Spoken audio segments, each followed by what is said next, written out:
매일 10분, 15분 이렇게 조금씩 늘려가면서 거의 한 1년 반에서 2년의 시간이 필요했어요. 아이 와. 수학 정서를 회복하는데. 네. 수학 정서가 왜 중요하냐면 편도체는 두려움, 공포를 만들어내는 건데 수학 정서가 안 좋으면 공포를 형성해서 기억을 순간적으로 먹게 해요. 반대로 수학은 정말 내가 즐거운 거야, 잘하는 거야 라고 아이들이 갖기 시작하면 점점점 해마에 있는 기능이 정상으로 돌아와서 아이가 수학을 더 즐겁게 풀 수 있는 거죠. 그 다음에 어떻게 하셨어요?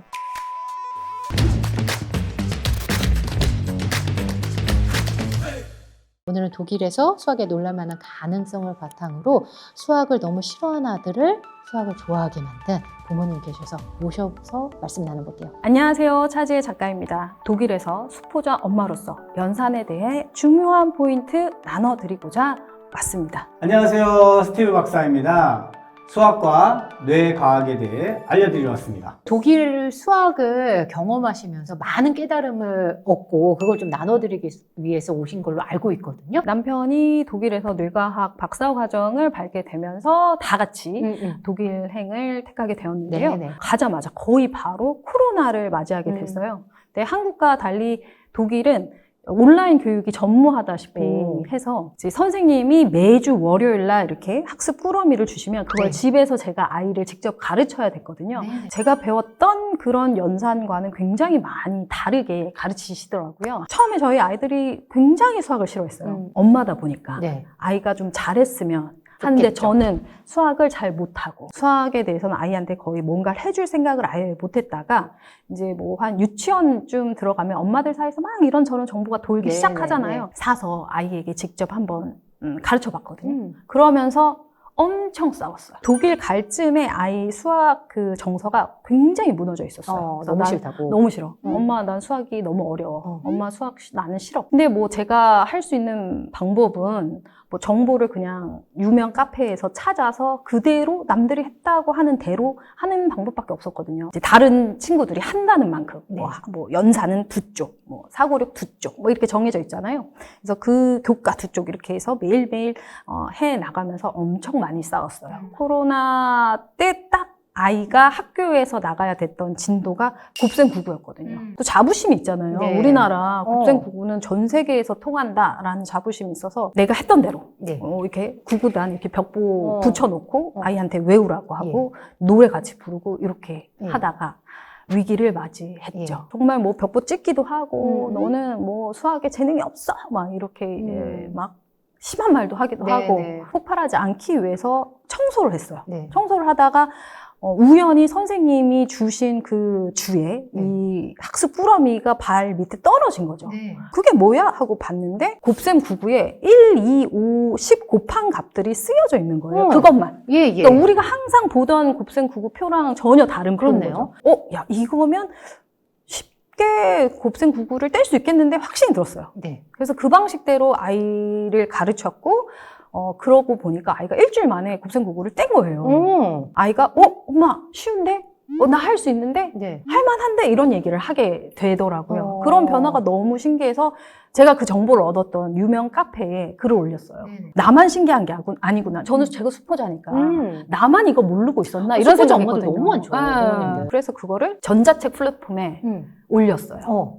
그리고 그 전자책을 본 출판사에서 연락이 와서 예. 이제 독일 수학에 대한 책을 쓰게 됐습니다. 독일 수학 교과서를 이제 보시고 네. 그중에서 어떤 점이 가장 놀랐나요? 제가 1학년부터 4학년 교과서를 다 사서 한번 봐봤어요. 우리나라 교과서도 들고 갔거든요. 근데 비교를 했더니 1학년부터 4학년 교과 과정에서 배우는 그 요소라고 하나요? 이런 것들은 동일했어요. 근데 그 동일한 내용을 배우는 그 프로세스가 전혀 다르더라고요. 독일 수학 교과서를 보니까 수를 그림으로 그려내는 과정이 엄청 많더라고요. 독일에서는 덧셈 뺄셈을 할 때 1은 동그라미, 네네. 뭐 그 동그라미가 10개가 모이면 짝대기 하나, 네. 그 짝대기 10개가 모이면 100 해서 네모 이렇게 그리도록 하더라고요. 근데 그 그리는 걸 거의 한 달 가까이 해요. 그러면서 아이들이 너무나도 자연스럽게 동그라미는 동그라미끼리, 짝대기는 짝대기끼리, 네모는 네모끼리 계산한다는 거를 직관적으로 이해를 하더라고요. 그림으로 보니까. 네네. 저학년 때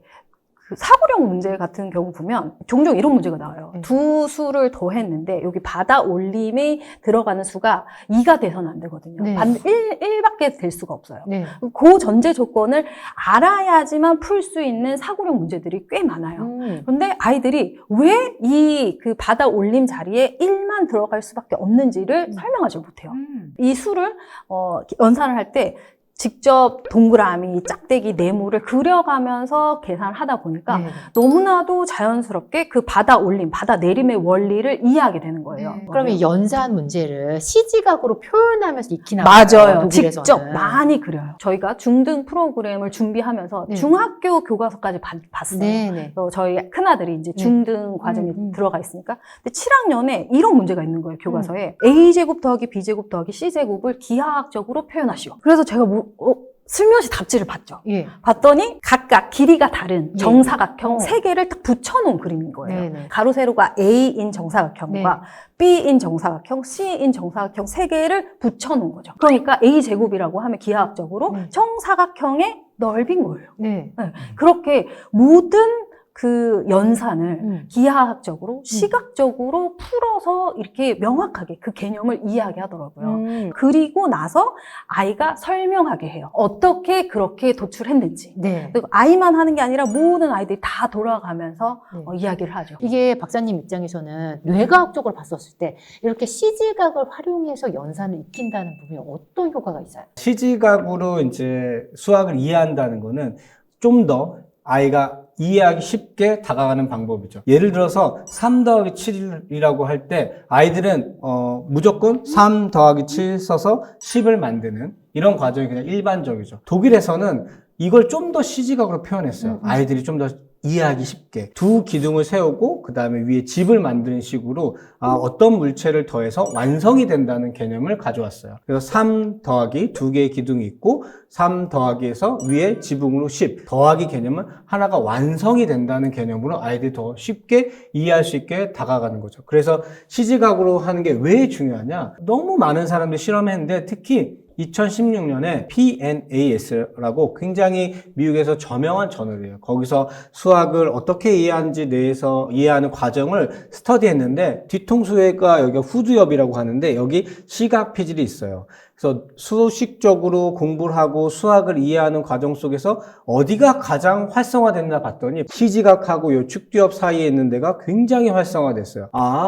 수학을 이해할 때 시지각을 활용하는구나 라고 이해하기 시작했죠, 뇌과학자들이. 그러면서 수학을 공부할 때 단순히 우리가 글자만으로 수학을 공부하는 것이 아니라 시각적인 자극을 통해서 아이들이 좀 더 이해하기 쉽게 다가간다면 이게 바로 뇌과학적인 수학이겠구나 라고 이해하기 시작했고, 제가 공부했었던 매사추세츠 제너럴 하스피럴이라고 MGH가 있는데 거기 MGH에서 M자 모양을 가지고 사람의 눈에 자극을 줬어요. 그래서 봤더니 바로 그 M자 모양이 우리 후두엽 쪽에 맺히게 되는 거예요. 그걸 통해서 알 수 있었던 것처럼 우리가 보는 그대로 우리 시신경에 맺히는구나. 우리가 수학이라는 거를 숫자로 이해하기보다는 좀 더 구체화돼서 형상화된 모양으로 막대기 모양, 블럭 모양 또는 네모난 사각형 모양으로 이해할 때 수학을 좀 더 쉽게 아이가 직관적으로 시각적으로 이해할 수 있는 거죠. 그래서 그런지 연산을 그렇게 싫어하고 수학을 싫어했던 아드님이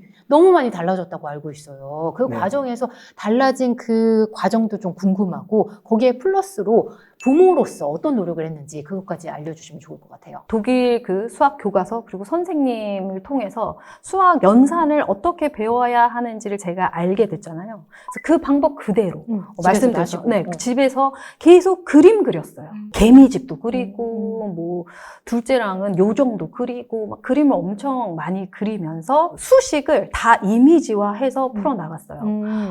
처음에 이제 수학을 너무 싫어하다 보니까 숫자 자체를 싫어하더라고요. 6 더하기 7이다. 그러면 6 더하기 7 그 수 아래에 동그라미를 6개와 7개를 그려가면서 풀도록 했어요. 수에 대한 그 거부감을 그렇게 낮추려고 한 네. 거죠. 그래서 왜 6 더하기 7에서 이 받아 올림이 왜 일어나는지 직접 그려보면 되거든요. 학교에서 배운 그 시지각적인 방식을 그대로 집에서 연습해 나갔죠. 그랬더니 수학에 대해서 일단 거부감이 조금씩 사라지기 시작했어요. 예전에는 수학 뭐 너무 싫어, 하기도 싫어, 뭐 하기 전부터 막 난리가 나고 네네. 시작하면 연필로 지우개를 막 쑤신다든지 네네. 교재 모퉁이 막 네. 다 찢어놓고 접어놓고 막 그랬었던 친구인데 그런 문제집 자체를 들이밀지 않았고 그러니까 아이가 할 수 있는 딱 양만큼 하루에 5문제. 독일 교과서로 하신 거예요? 독일 교과서도 못 들이밀었죠, 처음에는. 제가 연습장에 써서 하루에 그러시구나. 5문제, 막 6문제 네네. 이렇게 써서 그거를 그림으로 그려서 해보자. 이렇게 수를 가장 적게 사용해서 네. 하는 방법으로 점점 이 수학 정서를 좀 회복시켜 회복하는데 나갔어요. 너무 네. 싫어하니까. 네. 아이가 할 수 있는 양만큼 매일 10분, 15분 이렇게 조금씩 늘려가면서 거의 한 1년 반에서 2년의 시간이 필요했어요. 아이 이 와, 수학 정서를 회복하는데. 네. 초등 저학년을 그렇게 보내셨네요. 네, 맞아요. 저희가 거의 2학년, 3학년, 2년을 그렇게 보냈어요. 수학 정서가 왜 중요하냐면 우리 기억을 담당하는 곳이 해마라는 곳이 있어요. 그 바로 옆에 편도체가 있어요. 편도체는 두려움, 공포를 만들어내는 건데 수학 정서가 안 좋으면 공포를 형성해서 기억을 순간적으로 먹게 해요. 내가 수학이 너무 어려워 하면 그 공포심으로 아이가 수학에 대해서 거부하게 되고 나는 수포자야. 난 수학을 못해. 이렇게 그 수학을 아예 풀 수 있는 과정조차도 나아가지 못하게 만들어버린 거죠. 그래서 수학 정서가 좋지 않은 친구들은 아예 수학에 대해서 난 못해 하고 자신감을 잃게 돼요. 근데 조금씩 아까 차 작가님 얘기하신 것처럼 수학에 대한 공포를 조금씩 없애주면서 반대로 수학은 정말 내가 즐거운 거야, 잘하는 거야 라고 아이들이 갖기 시작하면 점점점 해마에 있는 기능이 정상으로 돌아와서 아이가 수학을 더 즐겁게 풀 수 있는 거죠. 그 다음엔 어떻게 하셨어요? 조금씩 돌아왔을 때 한창 아이들이 게임 같은 거 좋아하잖아요. 그러니까 그런 부분 아이가 좋아할 만한 것을 잘 관찰해서 찾아냈어요. 매일 5문제 하다가 그날 성공하면 스티커를 붙였거든요. 네네. 그래서 스티커 한 판을 다 붙이면 다음 판 낼 때는 야 우리 이제 레벨 업 할까? 야 이번 판에서는 6문제씩 푸는 거야. 그래서 한 문제를 더 주는 거예요. 5문제에서 10문제를 늘리면 아이가 못하겠어 이렇게 되지만 5문제에서 한두 문제 늘리면 한번 해볼까? 이렇게 되거든요. 요거는 진짜 꼭 노트에서 팁을 갖고 가시면 좋을 것 같아요. 저희 아이가 그 당시에 2자릿수 덧셈 뺄셈을 너무 어려워했어요. 그때 또 한창 유행했던 게 방탈출 게임이거든요. 아이가 학교에서 갔다 와서 물 한 잔 먹고 간식을 이제 이렇게 먹고 있는 순간에 갑자기 그 방문을 닫아버려요. 아이 쪽에 있는 문에 제가 포스트잇으로 2자릿수 덧셈 뺄셈 문제 하나를 딱 써놔요. 딱 닫고 앞에서 기계음으로 제가 얘기하는 거예요. 네. 당신은 방에 갇혔습니다. 이 문제를 풀거나 수직선으로 푸셔야 탈출할 수 있습니다. 탈출하시면 보상이 준비되어 있습니다. 저희가 이제 평소에 초콜릿 이런 거 못 먹게 했거든요. 그 앞에 이렇게 초콜릿 하나 이렇게 딱 두는 거예요. 그때부터 아이는 흥분해서 풀기 시작해요. 너무 즐거운 게임으로 전환이 되는 이벤트죠. 아이가 특히 싫어하는 부분에 대해서는 이 게임처럼 저희 큰아이가 올해 초에 독일 수학 올림피아드에서 지역에서는 1등, 주에서는 2등에 해당하는 성취를 이뤄냈어요. 이제 한국 친구들을 봤더니 그런 경시대회에 나가기 위해서는 막 학원을 여러 군데를 다니고. 근데 저희 집 아이는 길게 해야 하루에 1시간. 평소에는 하루에 30분 공부했거든요. 지금도요? 지금도 하루에 30분 공부. 이렇게 왜 수학을 잘하는데도? 해요.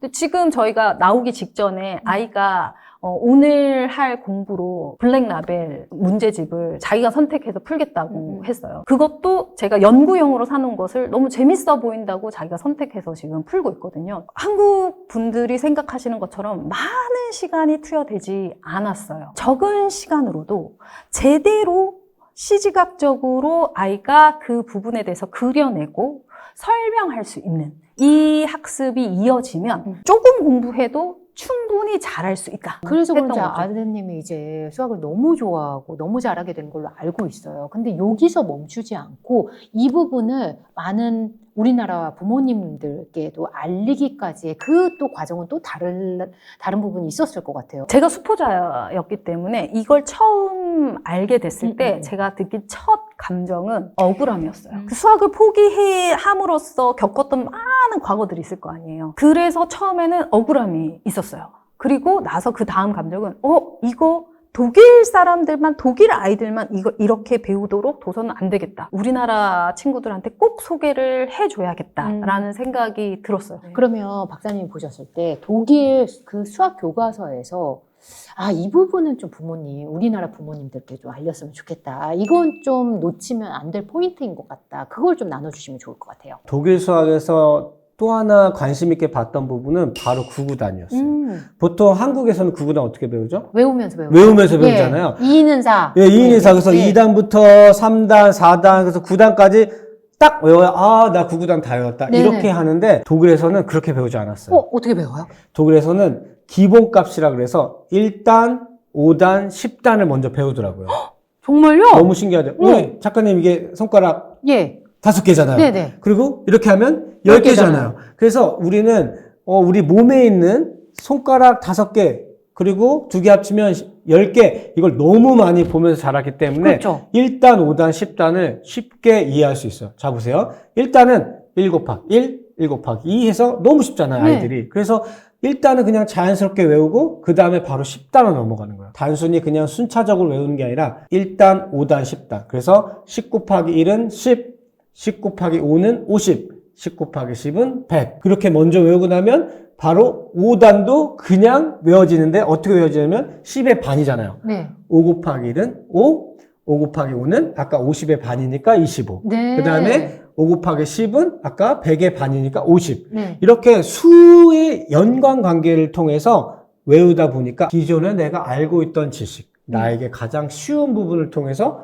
수학을 인지하는 거죠. 우리 뇌에는 숫자를 인지하는 신경세포가 있어요. 1부터 9까지 인지하는 신경세포들이 각각 숫자를 볼 때마다 활성화돼요. 1과 5를 봤더니 신경세포의 활성화가 가장 크게 나오는 거예요. 우리 뇌에는 여러 가지 숫자를 이해하는 신경세포가 있는데 기본적으로 1과 15 이 부분을 이해하는 신경세포가 더 크다는 얘기죠. 우리가 이 숫자를 기준으로 이해하면 좀 더 뇌에서 쉽고 편하게 이해할 수 있다는 거죠. 그렇게 그리고 독일에서는 하나 단원이 끝난 다음에 다음 또 주제가 나오고 그렇죠. 그렇게 한다면 순차적으로. 독일에서는 어떤 새로운 지식을 배울 때 한 번에 한 가지씩 인지를 해요. 그러니까 한 번에 다 여러 가지를 동시에 제시하는 게 아니라 한 번에 하나씩. 예를 들면 우리나라 교과서를 보시면 1학년 교과서에 덧셈과 등호와 뺄셈이 거의 한 단원에서 나오거든요. 네네. 한 단 안에 이 세 가지를 다 동시에 배웁니다. 근데 독일에서는 덧셈은 집 모양을 가지고 덧셈이 무엇인지 충분히 아마 그것만 한 달 정도를 배워요. 덧셈은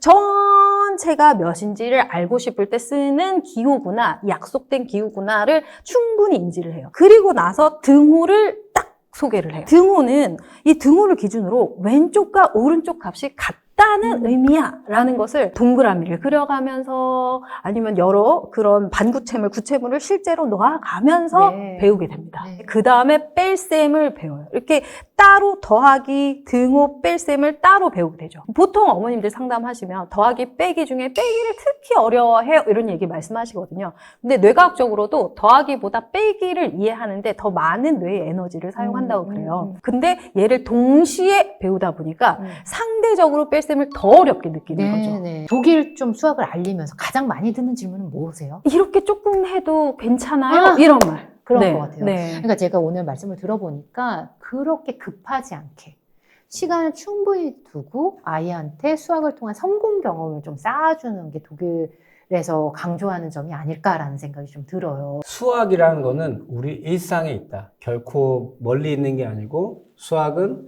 우리가 시험을 잘 보기 위한 것이 아니라 우리가 세상을 이해하고 어떻게 보면은 자연을 이해하고 어떻게 보면은 나를 이해하는 중요한 도구라고 생각을 해요. 나는 이게 너무 싫어. 이거는 내가 할 게 아니야. 그렇기보다는 우리가 계산을 하고 물건을 지불하고 내가 원하는 공부를 하기 위해서 반드시 필요한 거예요. 저도 이제 뇌과학을 연구하고 있는데 뇌과학은 어떻게 보면은 여러분이 생각했을 때 수학 연산과는 굉장히 동떨어진 개념 같지만 하지만 요즘 다들 들어보시겠지만 인공지능은 사실 다 수학으로 이어져 있고 이 수학을 개념으로 사실 뇌에서 가져온 개념들을 통해서 수학적 모델링으로 인공지능을 만들거든요. 그래서 수학이란 과정은 정말로 이 세상을 좀 더 발전시키고 우리가 우리가 알고 있는 것들을 좀 더 표현하고 그리고 발전시키기 위한 도구로 이해해 줬으면 좋겠습니다. 수학 때문에 고민하고 매일 전쟁 중인 부모님들한테 새로운 하나의 뭐 가능성, 하나의 해결책을 좀 제시해 준다는 생각이 들더라고요. 그래서 그 말씀이 지금 매일 전쟁 중이라서 힘든 분들한테 귀하게 메시지로 다가가면 좋겠다라는 생각이 듭니다. 함께 해주셔서 감사합니다.